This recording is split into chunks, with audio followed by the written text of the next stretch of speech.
Bom dia a todos. No primeiro lugar, eu gostaria de agradecer aos organizadores do evento por ter feito a convocação. Para mim é uma grande honra. Eu venho representando a ministra da Saúde, a doutora Gisela Amador.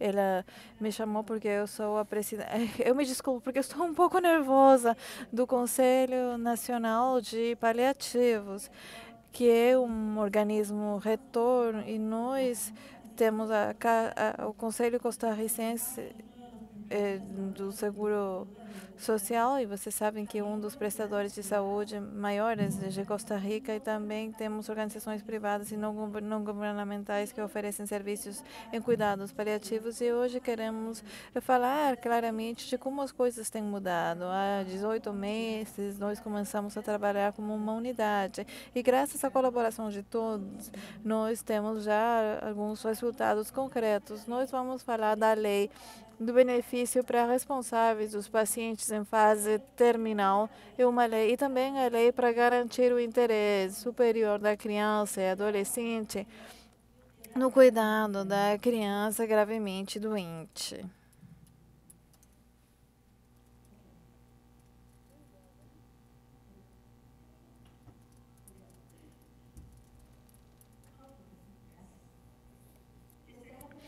Eu trouxe comigo algumas fotos para vocês poderem ver, para ter uma ideia. Costa Rica é um país pequeno, tem muitas complexidades. Nós não podemos nos comparar com o Brasil, o México, que tem muita população, mas eu queria que vocês tenham uma ideia do que é uma unidade de cuidados paliativos. Aqui temos as duas pessoas que começaram os cuidados paliativos em Costa Rica, e nós temos que reconhecer todos os anos de grandes conquistas. O doutor Isaías Salas no campo dos adultos e a doutora no campo das crianças. Vocês vão ver aqui que as nossas unidades não trabalham só nos escritórios, mas também ao nível domiciliar.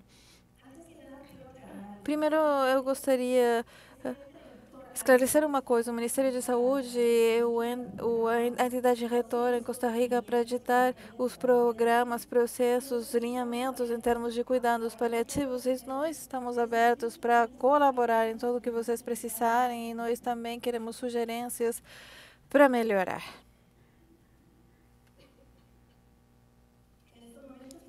Agora temos um Plano Nacional de Cuidados Paliativos e um Conselho Nacional de Cuidados Paliativos, e como eu falei, é o conselheiro da ministra, e por isso eu estou aqui para dar apoio em termos de tudo que nós temos feito. Temos um enquadramento legal que nos permite trabalhar desde a Constituição Política, o regime de segurança social, previsão social, com o artigo 73 da Constituição, que indica que temos que dar o serviço com o plano de saúde para criar centros assistenciais ou de atendimento, suprir os medicamentos e dar um atendimento suficiente e relevante. Isso aqui é Nicoya, que é uma cidade muito pequena na península de Nicoya, e esse aqui é um cartaz que a doutora tinha para que todos os pacientes que chegassem pudessem saber qual era o requerimento para entrar para uma unidade de cuidados paliativos. Não são muitos, por sorte, ter uma doença em fase terminal ou crônica de vida limitada e doutor crônico bem estudado. Se vocês vêm aqui, nós não dizemos se são oncológicos ou não. Simplesmente, se eles cumprem com esses critérios, o paciente pode entrar, pertencer à área de atração. O que quer dizer isso? Como nós temos 64 clínicas a nível nacional, se eu estou aqui, eu tenho uma margem ao redor onde as pessoas podem ter acesso a outras unidades de cuidados paliativos. Durante 18 meses, o Ministério de Saúde foi para o país todo, desde Nicarágua até Panamá, e a parte do Pacífico até o Atlântico, e nós fomos para todas as unidades de cuidados paliativos, e nós vemos as diferenças, fraquezas e pontos fortes também.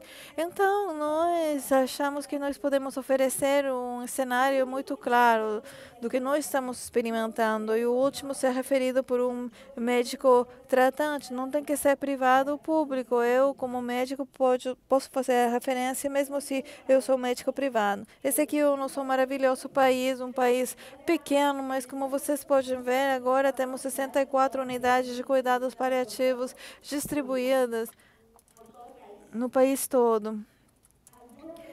Algumas dessas são hospitais nacionais e outras são clínicas do primeiro nível e segundo nível, unidades de cuidados paliativos do primeiro e segundo nível. Aqui temos a área metropolitana e nós vemos que estamos concentrados demais em unidades de cuidados paliativos, enquanto nas outras áreas vocês vão ver que na parte que não é a concentração da grande área metropolitana, temos uma grande densidade de unidades de cuidados paliativos, mas em áreas como Limón, no Caribe, que é muito pobre, e também Chorotea, que diz Guanacaste, Punta Arenas, essas áreas também não têm muitas unidades de cuidados paliativos. Esse diagnóstico que nós fizemos em 18 meses fez que nós reparássemos onde que nós temos que fortalecer os recursos humanos e materiais para que toda a população da Costa Rica possa ter o mesmo acesso à mesma qualidade dos serviços. Como eu falei antes, temos 64 unidades de cuidados paliativos. O que é uma unidade de cuidado paliativo? Uma unidade de cuidado paliativo, na teoria, basicamente, pelo menos tem que ter um médico e uma enfermeira treinado em cuidados paliativos. O Conselho Costarricense de Segurança Social, através do Centro Nacional da Dor e também o Albergue São Gabriel, no Hospital de Crianças, treina já seja em adultos ou crianças, aos profissionais que querem fazer cuidados paliativos. Obrigatoriamente, eles têm que fazer esse treinamento para dar atendimento em cuidados paliativos. Não pode ser um médico generalista sem treinamento. Além disso, nós agora no Ministério, na habilitação pedimos isso, mas na acreditação vamos pedir que a pessoa tenha um treinamento, a educação acadêmica ou a especialidade universitária. Há 24 unidades que são em hospitais. Quando nós falamos de hospitais, não é que a consulta é só nos hospitais, mas é nos hospitais, mas também no âmbito domiciliar. E 40 delas estão em áreas de saúde. 76% cumprem com as normas de habilitação do Ministério da Saúde. O que é isso? Esses são os requerimentos básicos que uma unidade tem que ter. É como ter um escritório. O que eu tenho que ter básico no meu escritório: recursos humanos, material, infraestrutura, documentos. E aí, onde nós entramos, aqueles que não cumprem, tem que melhorar o que eles têm para poder ter essa habilitação. Os 100% das unidades de cuidados paliativos, como eu falei, oferecem os serviços ambulatoriamente. O paciente vem para o escritório e, como vocês veem, só dois, o Hospital México e o Hospital Altodano, são os únicos dois que não têm visitas domiciliares. O restante fazem, sim, visitas domiciliares pelo menos 2 ou 3 vezes por semana. Temos 3 tipos de unidades: as unidades de cuidados paliativos, que são só públicas, só do Conselho, e temos as independentes e temos as mixtas. Aquelas do Conselho são públicas, quer dizer, os 100% dos pacientes da Costa Rica que têm acesso a Previdência Social podem ter acesso com a referência médica e o diagnóstico de doença terminal da área de atração, e eles podem ir para a parte pública. Temos também organizações não governamentais para ter unidades mixtas. Essas são a maior parte e elas têm uma grande vantagem. A lotérica, que é a Junta de Proteção Social, dá uma quantidade, são como 22 milhões de colones por ano. Isso é o básico, mas eles podem também ter acesso a outros projetos através das lotéricas. E isso é dividido entre as unidades ou as organizações não governamentais que estão dentro das juntas de proteção social,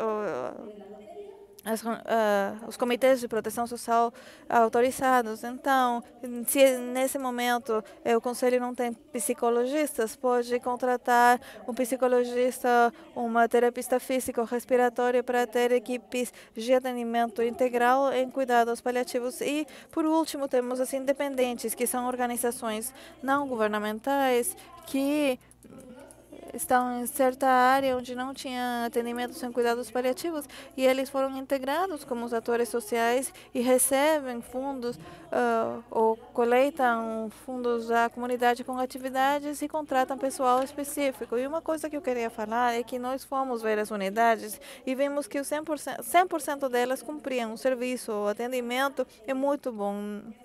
Não temos nada que pedir deles, porque é excelente. Esse aqui é o Hospital de São Carlos, a unidade de cuidados paliativos. Vocês veem que não tem muito luxo, mas tem as coisas básicas para dar serviços com qualidade.